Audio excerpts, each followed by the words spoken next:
Alrighty guys, and welcome back. We're going to be taking a look at the Wraith today and why I put the Wraith in the 13th best place in Dead by Daylight as killer. Now, there is a pretty stock standard build on my left. You're going to be knowing these by now, what these perks do, why I recommend them, and see that a lot of them are powerhouses. But before we get into details, let's talk about the Wraith and why I put him so poorly on the leaderboard. Okay, so the Wraith's special ability is called the Wailing Bell. Basically, while the Wraith is under the effect of Cloak, have you ever seen the Alien vs Predator movie? You know how the Predator kind of like fades in and out, but you can see him. That's kind of what the Wraith is like. If the Wraith stands 100% stationary, he completely disappears. You can still hear his growling. However, the Wraith's default movement speed is 115%. He is classified as a tall killer, as you will see here. Tall, he has a 32 meter terror radius, 115% movement speed from his base movement speed. This being said, while the Wraith is cloaked, he needs to hold the right mouse button for 2 seconds to cloak. He starts his trial cloaked as well. While he is cloaked, he moves at 126.5% movement speed, as opposed to moving 115 by default. So there's not much of an enhancement. There's about 11.5% movement speed, but at the same time, it removes your terror radius. So your 32 meter terror radius now becomes a 0 meter terror radius. Keep in mind, while you are running, you stomp very loud, much like Freddy Krueger. That also being said, when you decide to ring your bell to reappear to hit a survivor, you will kind of like crispify. You'll be able to be seen. There'll be lights coming out of your body for about 2 seconds while you ring a bell. You slow down, then you get the old school Windstorm movement speed, and you can lunge and hit somebody. Does sound really good to the untrained eye. However, 2 seconds is a lot of time to react for a survivor, and if you're not running really good add-ons, you can get caught in a really sticky spot as playing the Wraith. Now let's have a look. We've got Ruin here. This is not the build I recommend for a veteran Wraith. I'm just putting that out there. This is a build I recommend for a Wraith who's getting better at the game. That also being said, this is a Hag teachable, a Clown teachable, a Ghostface teachable, and a Shape teachable. You will see we have none of his 3 teachables in here at all. Why? Because none of them benefit him at all either. Recently, he did get a bit of a rework. The Wraith, they removed his passive ability to track blood while cloaked. It was an original thing in there, but they took it out. This being said, what are we looking at? Ruin's going to be there to stall the game, allowing survivors to focus on generators. Also really good for me. Pop Goes the Weasel's going to give me stable regression and map momentum throughout the entire board, while Thrilling Tremor's going to allow me to know where to go for Pop Goes the Weasel. If I run over to a generator that is not sealed and it's at 10% and I still have Ruin, I will probably run straight past or ring my bell, get a free pallet, get a free hit, and rotate elsewhere to a Jenny that is most likely 30, 40, 50% nearly done. The final perk here allows me to hit a survivor, recover faster, save the best for last at max tokens, which is 8. It allows me to recover 40% faster from an M1. So if I ring my bell and I come out and I lunge hit somebody successfully, I'm going to recover much quicker and be able to chase that person down. However, if my obsession decides to body block a hit, I will lose 2 tokens up to a total of losing all 8, which is the equivalent of 4 hits. So let's have a look at why I recommend this build on Wraith. Well, he moves at 126% movement speed. Okay, he has no heartbeat when he goes throughout the entire board. Most people are going to assume you have barbecue and chili until they see Thrilling Tremor. Not many people run both of these 2 perks. It is a very powerful build. It's going to allow me, if you're coming in for a hook save and I'm coming up behind you to hit you with save the best for last, all I need is 3 stacks to guarantee the trade, and on top of that, it's going to guarantee the hit on the other guy as well, unless he has sprint burst or he's in front of a pallet. At about 6 or 7 stacks, I'll be able to guarantee to pretty much farm instantly and down the other guy straight away. It doesn't matter if he has a pallet either. I'll M1 the Savior, M1 the Savior again, while moving my camera slightly to the left and my body. Therefore, I body block any option of a pallet. The only play for him will be a late dead hard, so I'll do a late lunge in that situation. Okay, what are some honorable mentions on the perks that you could be running? Keep in mind, this build is based off one thing, and that one thing is not running add-ons. Okay, if I was going to be playing my proper build on what I run and why I recommend it on the Wraith, it is a little different and it's going to confuse quite a few people in my audience. I am going to be running Haunted Ground, a perk you do not see on a lot of people. I really, really do enjoy Haunted Ground. At the same time, it is a double-edged sword. Survivors could...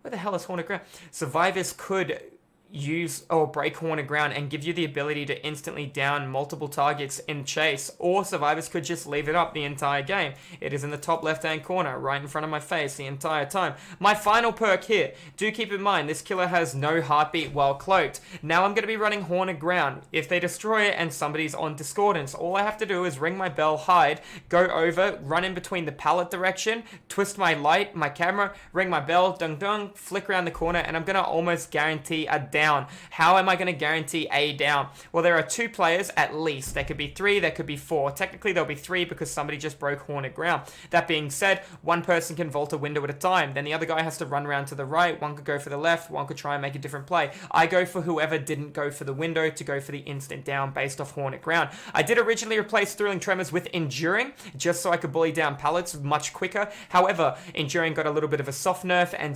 Killer's got a little bit of a hard buff with recovery time, so I don't feel it is a necessity. Thrilling Tremor is just going to give me that stall I kind of need, based off the fact that I do not have Ruin. Running a build like this, you are susceptible to gen rushes at the beginning of the game. You will probably not get as much value out of Pop Goes the Weasel as you would like, based off the fact that you are a very weak killer. It's going to take a lot for you to down survivors and pick them up and take them away. Therefore, replacing Pop with Surge would be an option on the table. However, if you're going to be doing that, you're not going to be able to capitalize off Pop Goes the Weasel and Discordance Wombo combo. Very, very powerful. You could take Haunted Ground off for Devour, but you're going to lose a lot of kill potential. If somebody breaks that, you have 60 seconds to win the game, or at least get multiple downs and keep pressure throughout the board. You down 2 people, you pick one up, and for whatever reason you see 2 Jennies that are lit, you just drop him straight on the ground and you go for the snowball if you still have more than 30 seconds on Haunted Ground. There are a lot of ways to capitalize off Haunted Ground. I find it one of the strongest perks in Dead by Daylight.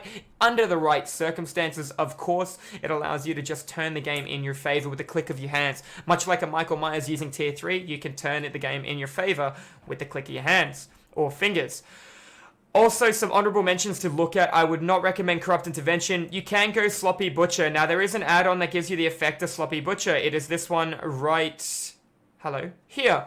Alright, when you M1 a survivor, after ringing your bell, they are mangled. Mangled means they're going to take longer to heal. A longer to heal survivor means if he's going to self-care, it's not going to take 32 seconds, it's going to take 40 seconds. It's a much longer period of time, and that's going to allow you to stall the game based off that. If you do not want to run that add-on, if you don't want to run that perk, the add-on is there. If you run Sloppy Butcher and that, no, the add-on does not stack on the effect. This also being said, no killers in the game can no killers in the game can apply Sloppy Butcher off their M2s. The Huntress used to be able to throw an axe and apply Sloppy Butcher. Well, you can't do that anymore. You need the Begrimed Hatchet add-on to be able to do that, which is a little bit of a bummer, but that is okay. If you M1 them, you will still apply it as per usual.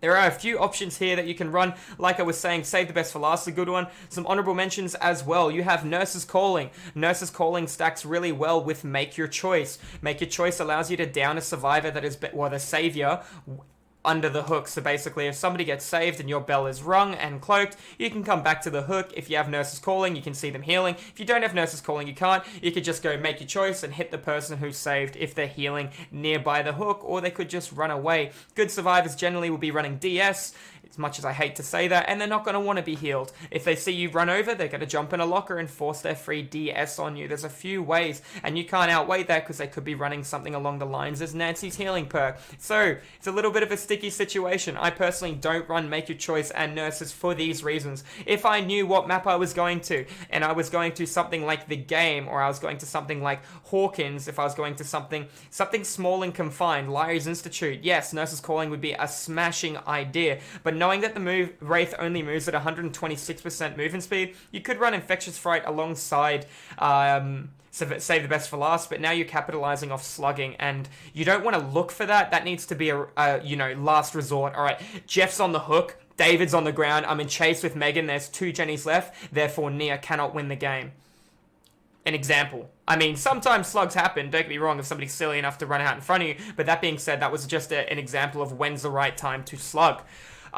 Filling in these other perks, I know a lot of people run Play With Your Food on the Wraith because you can get free stacks like that. I do not agree with it. I used to run it for a while ago. If you were running, Devour Hope and Play With Your Food and your Devour Hope somehow managed to stay alive for you to get enough stacks, yes, it can work, but that is relying on luck as well. Much like running Ruin, it's relying on luck. Running Haunted Ground and no other totem, yet again, relying on luck. It's just a couple of these things. You could go Thanophobia, Sloppy Butcher, Dying Light, these kind of perks to stall people and stop them from healing. If you were to run Sloppy Butcher in the equation, I would personally want to take out Thrilling Tremor. I know what you're thinking. I'm going to lose a lot of situational awareness and possibly the potential through Pop Goes the Weasel. But if I was running that I would most likely put on Surge, Sloppy Butcher, and Discordance. Now when I down a guy on a generator that 2 people are working on, I'm going to be able to know a couple of things. I could replace Haunted Ground as well for Infectious Fright and go for a complete snowball kind of build. Remember, these builds I'm describing to you are based off no add-ons. In a perfect world, you could be running these add-ons that I'm about to show you right now. There are a lot of really good add-ons on here. A couple of tricks people don't know about the Wraith are things like the Serpent. It's a brown add-on, so a lot of people look right past it. If you go Serpent alongside Tremendously Break and Brutal Strength or something, this allows you to, while kicking a generator or breaking a pallet, you come out a cloak. That and that alongside Brutal, you break a pallet, 45-50% quicker, you pretty much break it, come straight out of stealth and M1 somebody. Very, very devastating. Once the survivor knows you have it though, they're going to keep looping the jungle gym, and if you come into the jungle gym to ring your bell, they're going to capitalize on a window play as well. Moving back on, a couple of other things to mention on the Wraith. You've got things like this one right here. This is actually a really good one. It's called the Bone Clapper. Basically, when you ring the bell, it's heard from the entire board, but it's not directionable. So the survivors will kind of react based off that. You've also got the All-Seeing Spirit, which is going to allow you to basically see which generators are nearly done because the aura will change. However, a lot of people commonly mistake this for being the best combo on Wraith. I need to highly disagree with this. Basically, after you ring your bell as a Wraith, you have no red stain and no heartbeat for 6 seconds. This makes your bell completely silent.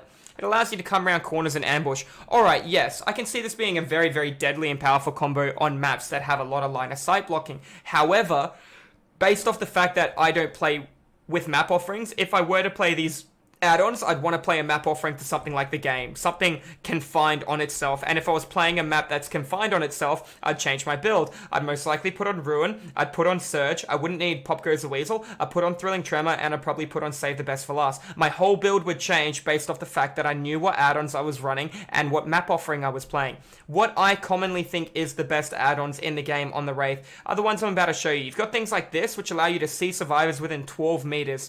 Alright, it did used to work in lockers if a survivor was hiding in a locker, but now I don't think it works anymore based off people hiding in lockers. Alright, so my personally two favorites is Windstorm and Windstorm, right? Considerably increase the movement speed and tremendously increase the movement speed. You remember how I told you move at 126.5% movement speed? Well, now you move approximately 200% movement speed. Now, to give you a bit of an insight on what that is, the Hillbilly moves at 230% movement speed and a 2.2 second chainsaw rev. So you're almost moving the speed of a default Hillbilly without Doom or Death engravings. Now you're pretty freaking quick. You are, however, going to suffer slight decrease to the movement speed while uncloaking, slight decrease to the movement speed while uncloaking, but that says nothing about taking longer to uncloak. You just slow down more. This is going to allow you to beeline throughout the entire board and get around the map and be able to hit survivors. You're going to be going so fast. It's going to be deadly and devastating to keep up with you. With a build like this, I would recommend if you were going to run Thrill of the Hunt, this would be a good time to run Thrill of the Hunt. However, I would recommend Ruin. I would take away Thrilling Tremor as you do not need these kind of perks. You don't need this information. You are moving at 200% movement speed. You are deadly fast, okay? So I'd be looking at something like this and something along the lines of this. I could take off Pop Goes the Weasel for Save the Best for Last. I could put on Thanophobia as well. Keep in mind that my whole job, even this would work. Even this would work quite nicely too. But that is relying on getting a good mat, being able to get throughout the board and hitting multiple targets. Personally, I'd take off Thanophobia if I'm gonna be serious here, and I would put something on. You could go barbecue and chili and be straight in front of people all the time because you're gonna be able to 40 meters for 5 seconds. I can almost guarantee at 200% movement speed, you will be covering. Let's have a look here. You cover 4.6 meters per second. So let's round that up. Let's round that down. 4.5. You cover 9 meters per second while cloaked. 9 meters per second. Barbecue and chili now lasts 4 seconds and has 40 meters. You are covering, 36 meters of that? You are 4 meters away from the survivor after you hit somebody and hook them. If they're just outside of 40 meters. That is fast. That gives you a good understanding. In 4 seconds, you cover that much distance. That's a nurse with a 32 meter blink. and then another blink, and then fatigue, and you can almost cover it as quickly as her, as one of the weakest killers in Dead by Daylight. So it can work pretty decent if you choose to play with the right combo. At the same time, we try not to run add-ons here because I feel add-ons in the right hands can be too deadly and too overpowered. Alrighty guys, I think that's going to be all for the honorable mentions on the Wraith today. I don't think I've missed anything else out. I wouldn't be running anything like Modern Abuse, Shadowborn. They're not a necessity. You could run Unrelenting to swing and miss through pallets to catch up to somebody and then M1 them. It's a very weird strat. I've seen a couple of Wraiths, you know, ring their bell, lunge to a pallet, which is clearly going to miss, just so they can catch up on the loop and then M1 you. It's like a massive brain play, but personally, I would rather not swing to miss. I'd swing to hit. You don't want to run anything like Remember Me. Tinker is not really going to help you at all. Spies in the Shadow you can understand by learning spy placement. You could go Surge along the sides. You know, this build would work with Surge and Surveillance. So if you're unaware, Surge and Surveillance does stack. Okay, so when a Jenny explodes, they're pretty much going to glow white, and when they change color, you know a teammate's or survivor's on it. Running this means they're most likely going to be hurt the entire game. They're most likely going to be able to tell me where they are, and this is going to give me the information of 100% guaranteeing somebody's on that generator. Then I can just run over with Windstorm and go ding ding, and then just M1 them down straight away. So there are a couple of plays you could do on the Wraith. Do keep in mind though, he is very, very weak without add-ons. I put him in the 13th best place as killer. Why is he higher than some of the other people like the Clown? Now, there's a question that I'm happy to answer. So basically, remember, the Wraith can ring his bell and remove his heartbeat. So if a survivor's running for a borrowed time save, you can ring your bell, hide your heartbeat if he's doing the save, if he's mid-animation or something, and then that guy doesn't have the effect of borrowed time. And much like Freddy Krueger, if you're running for a save while asleep, borrowed time will not take effect. He can down you or down the savior, depending on the guy you saved, depending on if he got a hit on you early or if he didn't get a hit on you and you had already activated the animation for hook saving. So there are a few different ways where you can turn around and go, But yeah, that's going to be all for the Wraith. Like I said, there are a couple of really cute add-ons on him. There's nothing that makes him insanely good apart from the silent bell, knowing where to rotate to, and the movement speed. There are a couple of other things in here, don't get me wrong, such as applying the mangled effect like Sloppy Butcher, applying blindness, but there is nothing in here to apply exhaustion, by the way, unfortunately. Even though you see brown add-ons on people like the Huntress that give you exhaustion effect, the Wraith gets nothing like that, so that's really, really unfortunate. He does have a couple of memeing jokes like this one here. Your terror radius is no longer suppressed while you're the Wraith and you're cloaked. Gives you more blood points. It's a little bit of a fun one, but it makes the game much harder. And this will give you the effect of Bloodhound, which is one of his teachable perks to allow you to see blood and track it better. Alrighty guys, if you have any more questions, don't hesitate to pop into the live stream and say g'day. We do play DBD quite often now, and that being said, this is why I put Wraith in the 13th slot of Dead by Daylight for the 13th best killer in the game. Alright guys, I'll see you in the next video.